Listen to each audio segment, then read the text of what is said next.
Imagine watching the news and seeing a black teenager shot by the police. But something feels off. The video has been edited to hide the truth. Brandon Ellis, a civil rights lawyer, just received the original footage, and it exposes a horrifying cover-up. But the moment he tries to share it, his bank accounts are frozen, his phone is tapped, police are at his door. As Martin Luther King Jr. said, "Justice too long delayed is justice denied." If Brandon doesn't act now, how many more lives will be lost to injustice? Will he bring the truth to light, or will the system silence him forever? Hit follow. To uncover the shocking truth, this story will leave you speechless. The night had fallen completely. The city lights streamed through the wide glass windows of the luxury Brooklyn apartment, casting a cold glow over the gray-blue walls. In the stillness, the steady drone of the evening news filled the air, blending with the soft clinking of ice against the whiskey glass in Brandon's hand. He sank into the sofa, eyes fixed on the TV mounted on the wall. A solemn-faced news anchor was reading the report. The NYPD has just released footage related to last night's controversial shooting. According to official statements, the victim, Jamal Carter, 19, had exhibited threatening behavior, forcing officers to open fire in self-defense. The screen flickered. Body cam footage from one of the officers appeared. Grainy, shaky.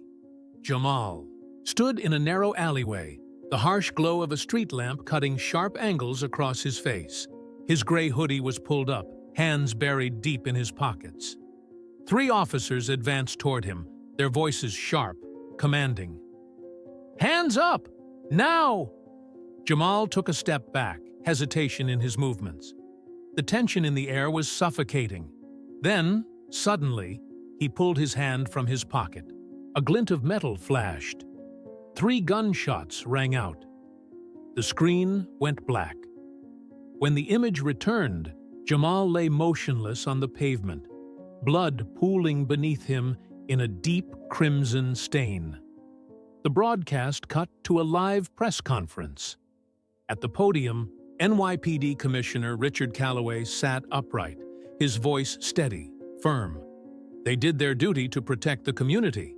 Our officers followed protocol to ensure public safety. Brandon slowly set his glass down. His eyes remained locked on the screen, but a crease formed between his brows. Something about this wasn't right. Reaching for the remote, he rewound the footage.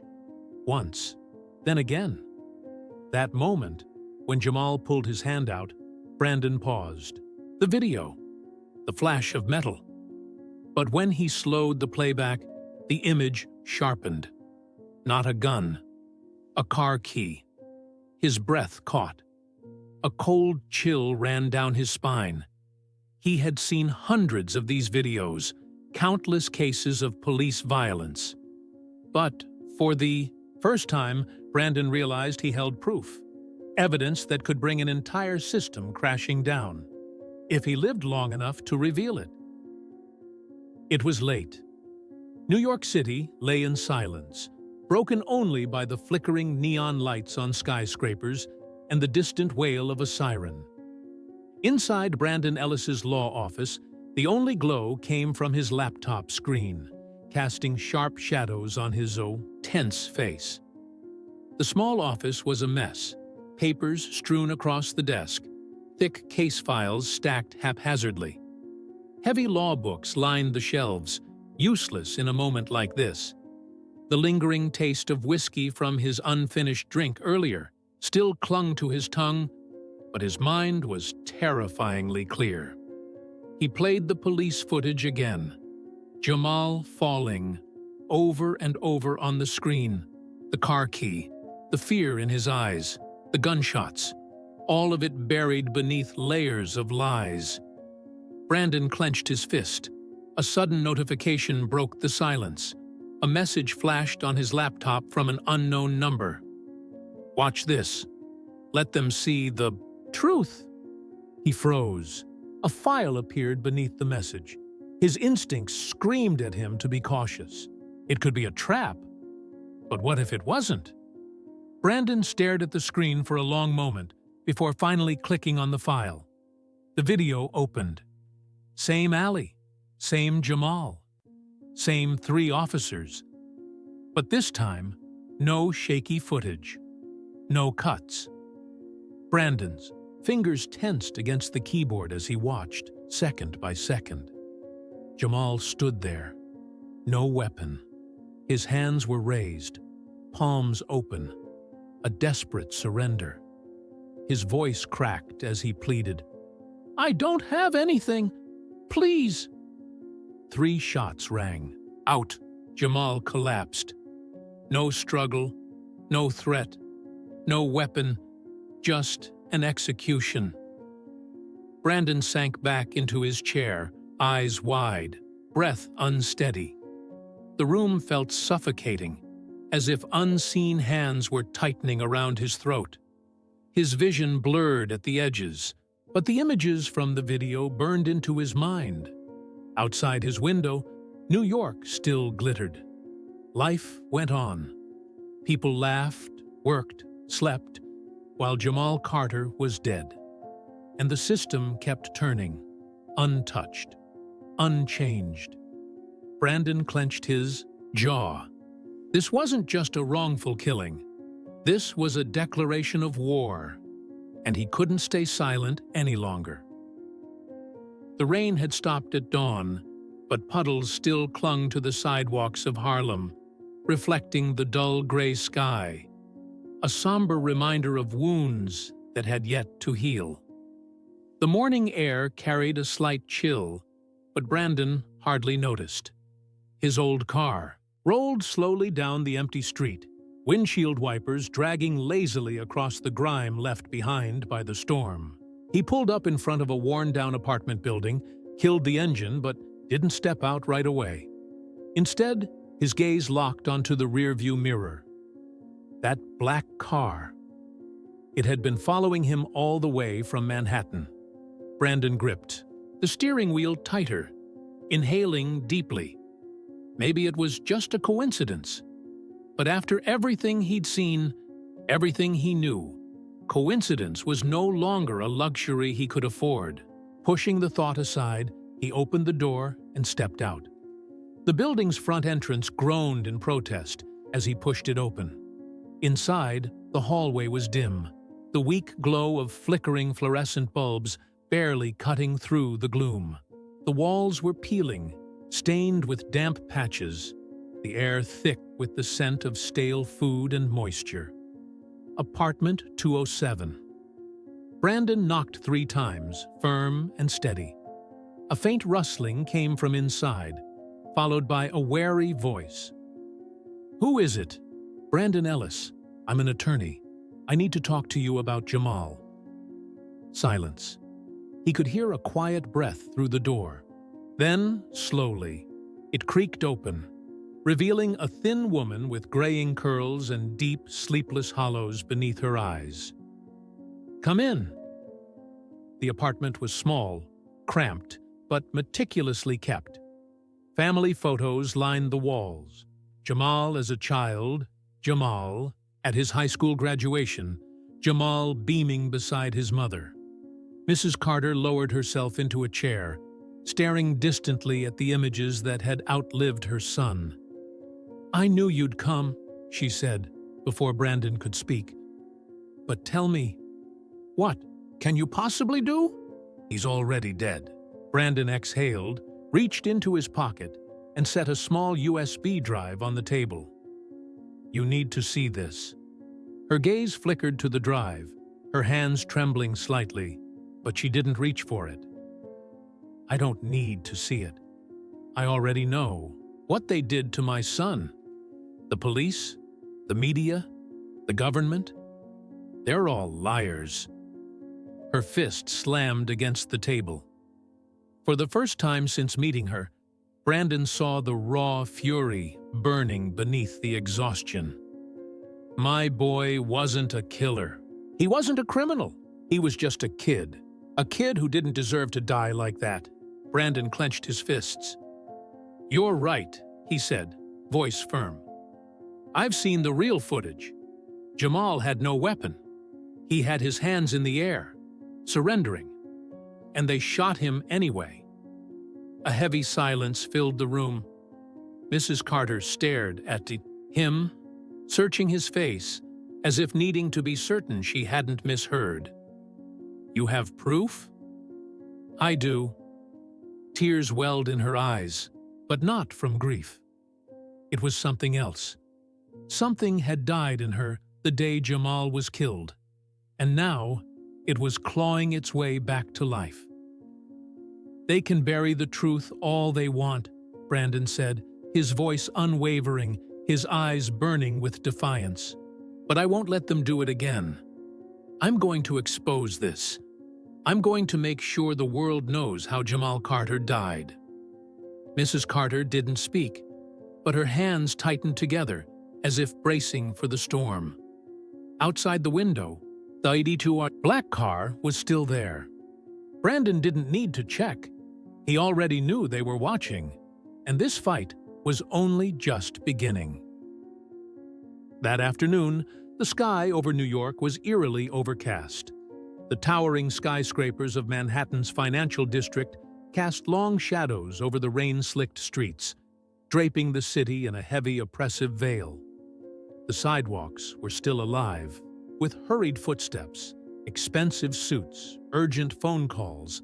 But to Brandon, it all felt like a muted film with the sound turned off. He stepped into his office building, swiped his keycard, and strode through the spacious lobby.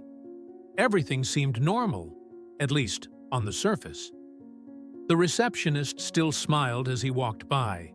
His colleagues remained glued to their screens, the hum of the printer and rhythmic keystrokes filling the air. But Brandon could feel it. That invisible shift. The feeling of being watched. He shut his office door behind him, pulled the blinds closed on instinct. In the silence, only the faint hum of the air conditioning remained as he opened his laptop. Sliding the USB drive into the port, he clicked on the folder. The unedited footage appeared on the screen. Irrefutable proof. His breath deepened, his pulse quickened as his cursor hovered over Twitter's upload button. One click. That was all it would take. One upload, and millions would see the truth. They would see that Jamal had no weapon, that the police had murdered an unarmed boy and covered it up with a lie. Click. The upload bar appeared. 10%, 25%, 50%. Brandon leaned back, eyes fixed on the screen.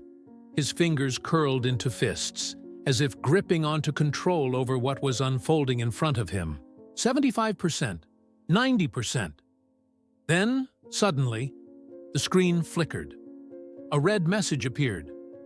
"This content violates platform policies. Upload failed." Brandon sat up straight, clicked again. This time, he was logged out. He tried to sign back in. Incorrect password. Cold sweat prickled down his spine. Opening another browser, he checked his email. A new message from Twitter stared back at him. "Your account has been suspended for violating community guidelines." His eyes scanned to the bottom of the email. No appeal option, no support contact, just a wall between him and the truth. Brandon lowered his hands to the desk, fists clenching. They knew. They were watching him. And they were already fighting back. He spun his chair around, grabbed his phone, and opened his banking app. But the moment he logged in, another notification popped up. "Your account has been frozen. Please contact your bank for further details."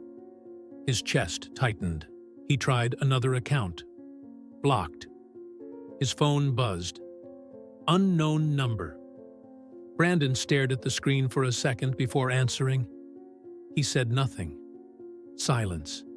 Then a deep, familiar voice cut through the line. "I warned you, Ellis. Don't be stupid." Captain Richard Calloway.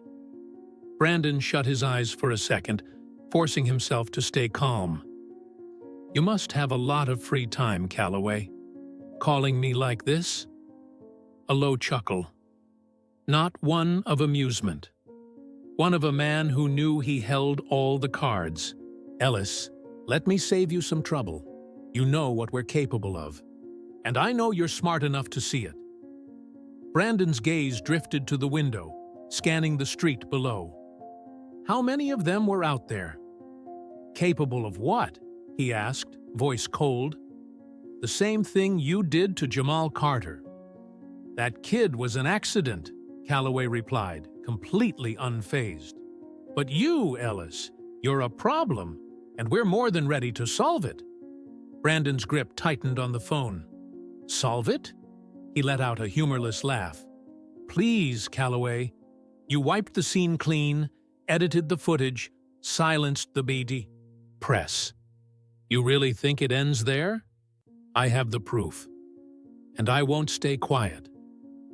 Silence. Then a sigh, as if Calloway was dealing with a stubborn child. Ellis, you have family, don't you? Brandon's pulse stopped for a beat. I heard your sister's in Chicago. How old are your nieces now? 7? 10? Brandon shot to his feet, the chair slamming into the wall behind him. You threatening me, Calloway? Not a threat, Calloway said, voice eerily calm. A reminder. The world isn't fair, Ellis. It never has been. You can go back to being a lawyer for petty lawsuits. Live a normal life. But if you keep pushing... He trailed off, but Brandon could feel the smirk lurking behind his words. You already know. Accidents happen every day. The line went dead. Brandon stood frozen, his breath heavy, his nails dug into his palms, fists trembling with rage. The room suddenly felt smaller, tighter. They weren't just trying to silence him, they wanted him afraid, but all they had done was make him angrier than ever. After Calloway hung up, Brandon stood frozen in his office. The silence was eerie, as if even the walls had been listening to that conversation. He turned back to his computer, trying to access his bank account again. Still frozen, he attempted to log into his cloud storage. Disabled. He opened a local document, wiped clean. Cold sweat crept down his spine. This wasn't just a threat anymore. They were erasing him.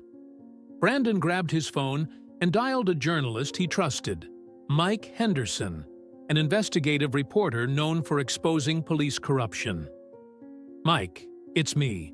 I have something you need to see. The original footage of Jamal Carter. Silence. Then he heard Mike inhale sharply. Brandon, I can't help you. What? Mike, what the hell are you talking about? We've worked together before. Not this time. I got a warning this morning. FBI paid a visit to the newsroom. They didn't say much, but I know they're looking. For you. Brandon felt like he'd been punched in the gut. So that's it? You're just letting them shut you up? I have a family, Brandon. I'm sorry. I can't risk it. The line went dead. Brandon slammed his phone onto the desk. Helplessness, rage, desperation. They all crashed over him at once. He wasn't just up against the police. He was up against an entire system designed to protect itself. And that system had just slammed every door in his face. Every door, except one. Brandon scrolled through his contacts until he found a name. Carter. He hesitated. This choice meant crossing a line he could never come back from. But if he did nothing, Jamal Carter would become just another name, erased from public memory. Brandon pressed call. I need you to help me burn them to the ground. A low chuckle came through the receiver. "I was waiting for you to say that." Brandon walked into the internet cafe, pulling his hood higher to obscure his face. Outside, the black car that had followed him from Manhattan was parked just a few meters away. Inside, Carter was already there, a cigarette burning between his fingers, his laptop screen flashing with lines of scrolling code. Brandon slid into the chair across from him. No words were needed. He reached into his pocket, pulled out the USB, and placed it on the table. "It's time." Carter studied him for a long moment, then picked up the USB. "We're going to make sure they can never erase this."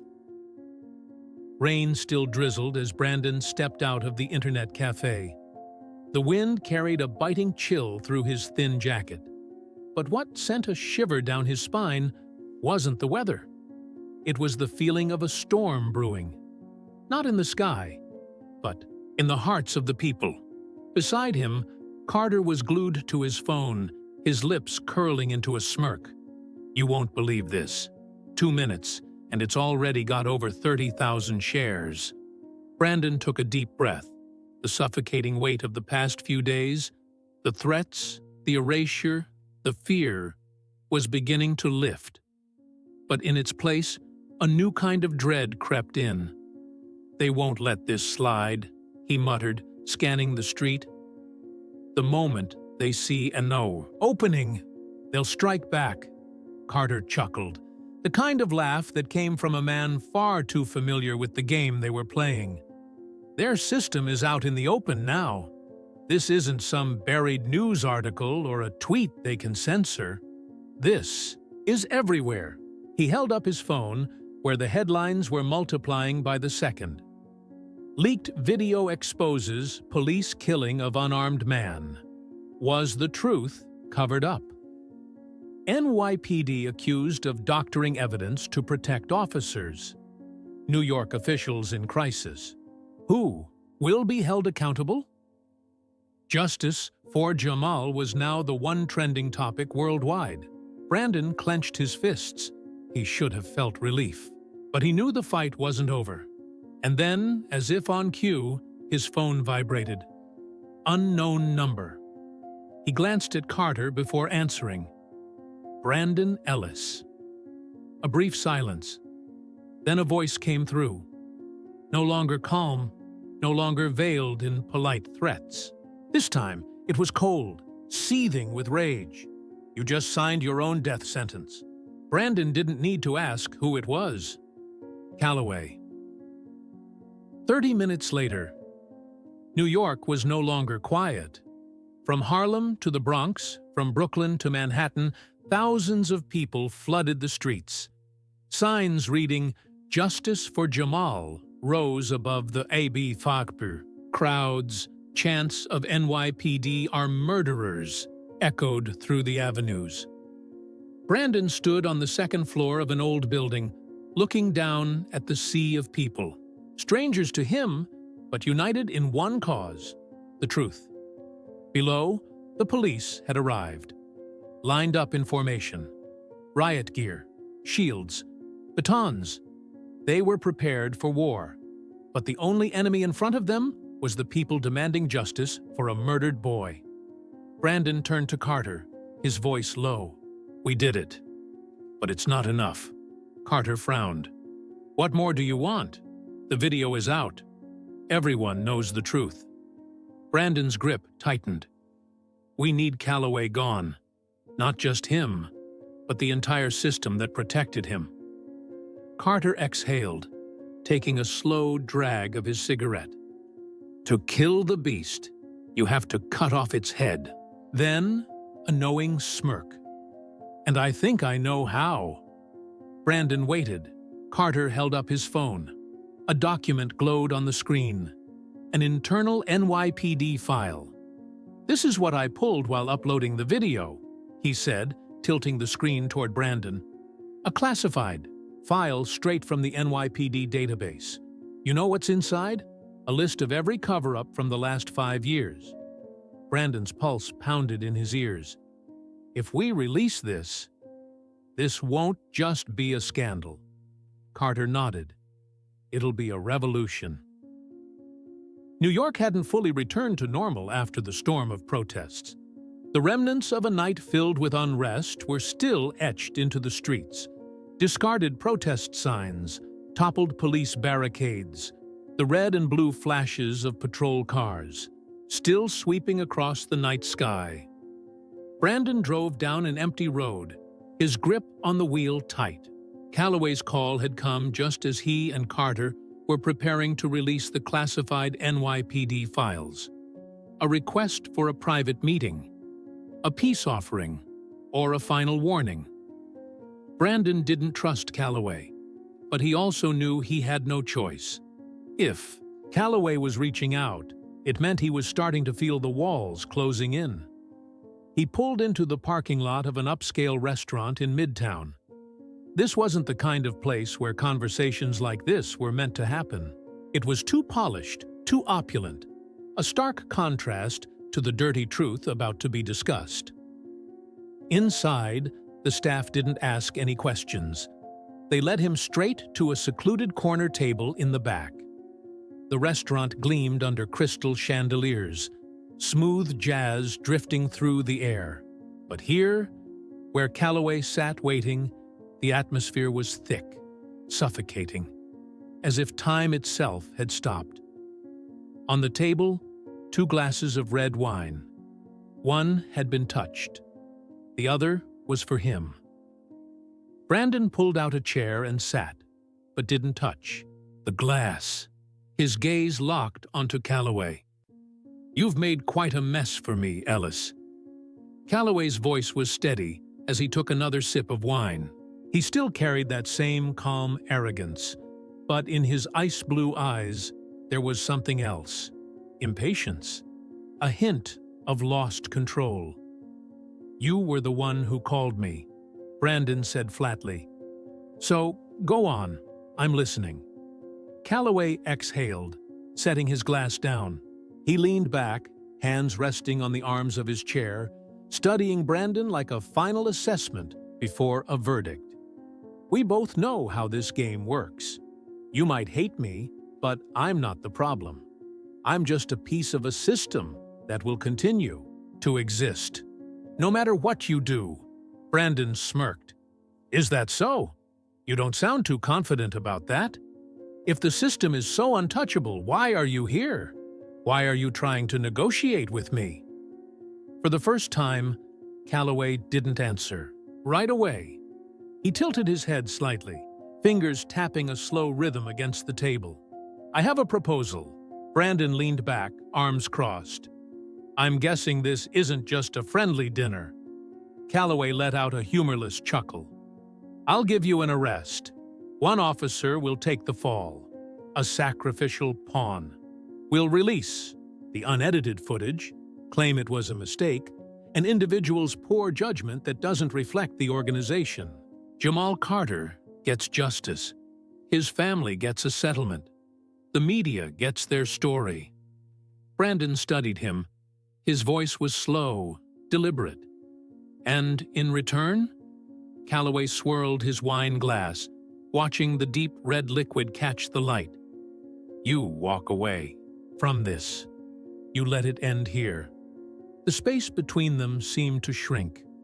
The jazz music still played, soft and steady, but it felt distant now, drowned beneath the weight of the moment. Brandon let out a quiet laugh, not out of amusement. "One cop goes down," he said, voice like steel. "One man takes all the blame while the rest of you keep your hands clean?" He shook his head, his gaze turning ice cold. "What do you take me for, Calloway?" Calloway placed his glass back onto the table. The sound of glass against wood was sharp. "Final. I take you for a man who knows how to think," he said, "and I don't think you're stupid enough to wager your life on a fight you can't win." Brandon planted his hands on the table and leaned in. "That's your problem, Calloway. You're so used to pulling the strings, you think I'm just another piece on your board, another pawn, like the officer you're willing to throw away to keep your system intact. His eyes burned with unshaken resolve. But you're wrong. The truth isn't something you can negotiate. Calloway's expression darkened, his lips pressing into a thin, tight line. For the first time, Brandon saw something raw flicker across his face. Anger. "Careful, Ellis," Calloway warned, voice low, predatory. "You've crossed a line no one else has dared touch in years. But if you take another step, I won't be able to guarantee you'll live to see tomorrow." Brandon stood, stared him down. Then, "Go ahead and try." Without another word, he turned and walked away. The storm Calloway was so desperate to contain had only just begun. Brandon left the restaurant with a strange feeling. It wasn't fear. Fear had died long ago, the moment he decided to go up against this system. It wasn't anger either, though the fire inside him still burned, slow and relentless. This feeling was anticipation. Calloway hadn't summoned him just to offer a meaningless truce. He knew Brandon would refuse. So what was it that he really wanted? His phone buzzed. A message from Carter. "Turn on the TV. They're about to put on a big show." Brandon's hurried to his car, pulled out his phone, and opened a news app. A live press conference was streaming from NYPD headquarters. On the screen, Police Commissioner Richard Calloway stood in the middle of a packed briefing room. Behind him, a row of high-ranking officers, their uniforms crisp, their faces unreadable. Calloway adjusted the microphone, his gaze steady as he addressed the press. "Thank you all for being here today. We understand that misinformation has been circulating online regarding the Jamal Carter case. Before any further misunderstandings arise, we want to clarify a few things." Brandon narrowed his eyes, focusing on every word. "The NYPD is committed to protecting our community. Our officers only act when their lives are directly threatened. The footage released earlier serves as clear evidence of that. We believe..." Then why was the original video hidden? A voice cut through the room like a blade. Silence. Calloway froze mid-sentence, as if he'd just been punched in the gut. Brandon's eyes locked onto the screen. The voice belonged to Sarah Mitchell, a veteran investigative journalist known for exposing some of the biggest scandals in the country. Calloway blinked, then forced himself to stay composed. "I'm not sure what you're referring to. The unedited body cam footage, the real video. Why was it altered if there was nothing to hide?" Calloway's tongue flicked over his lips, an unmistakable sign of unease. Sweat glistened at his hairline. A murmur rippled through the press room. Reporters exchanged hurried whispers. Another journalist raised a hand. Commissioner Calloway, the NYPD's internal review team, has confirmed that the original footage does exist. Can you explain why it wasn't made available to the public from the beginning? Brandon smirked. There it was, the first crack in Calloway's carefully built wall. The commissioner's grip tightened around the microphone. His gaze flickered across the room, searching for an escape route. But he knew he was cornered. Sarah Mitchell seized the moment. "Sir, the NYPD knowingly altered the footage. What does that imply, if not a cover-up?" Calloway opened his mouth to respond. But no words came out. The camera zoomed in, capturing every bead of sweat rolling down his temple. The entire world was watching. A police officer standing behind Calloway shifted uncomfortably. Others exchanged uneasy glances. They could feel it now. The ground beneath them was crumbling. Calloway cleared his throat, gripping onto control. "I believe this press conference is over." But Sarah Mitchell wasn't done. "Before you go, Commissioner, one last question." He stopped, his piercing gaze locked onto hers. If your officers did nothing wrong, why hide the evidence? A suffocating silence filled the room. No answer. Calloway turned and walked off the stage.